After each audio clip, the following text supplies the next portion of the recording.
clown statue. Once a couple needed a day off from parenting their 2 children, so they went out to dinner with some friends to a restaurant about an hour away. Since they were going so far, they called up their best babysitter, Ashley. Ashley did not want to keep the kids up watching TV, so she waited until they were asleep. When they were finally asleep, she called the parents to ask if she could watch the TV in their room. They said it was fine. But she had one more request.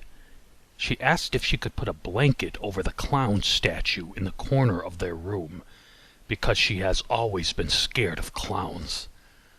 The father paused, then said in a bewildered tone of voice, But we don't have a clown statue."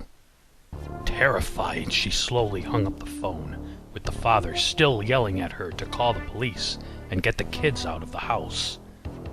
With her eyes bulging wide in horror, she slowly turned around. The clown statue was gone. Ashley got up to run, but was caught by something and pulled back against the sofa. The clown had grabbed her around the throat with a black cord. Ashley kicked and gagged but could not pull away. Finally, she was able to pull the cord far enough away from her throat to let out a scream. In a few seconds, the 2 children came downstairs to see what was happening. Ashley yelled for them to get out of the house quickly, but the children just stood frozen with fear. Finally, one of the children snapped out of his shock and ran over to the clown who was attacking his babysitter. The child began punching and kicking at the clown with all of his might. Finally, the clown could stand it no longer and released his grip on Ashley. As he turned towards the boy, still punching and kicking ferociously, Ashley grabbed him by his hair and yanked back his head. The clown stared up at Ashley, a look of viciousness in his face. He then let out a loud screech and began clawing at Ashley's wrists. Finally, she released him and he jumped back. As Ashley got a better look at him, she could see he was a very small man, not much bigger than the children.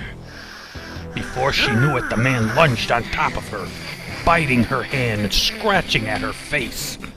As she pulled her hands away to avoid his teeth, the clown grabbed her throat with both hands and began to choke her to death.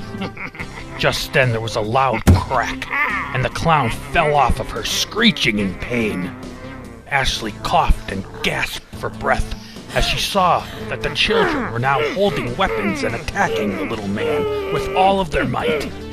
The man broke free from them and ran towards the door, but was blocked by Ashley.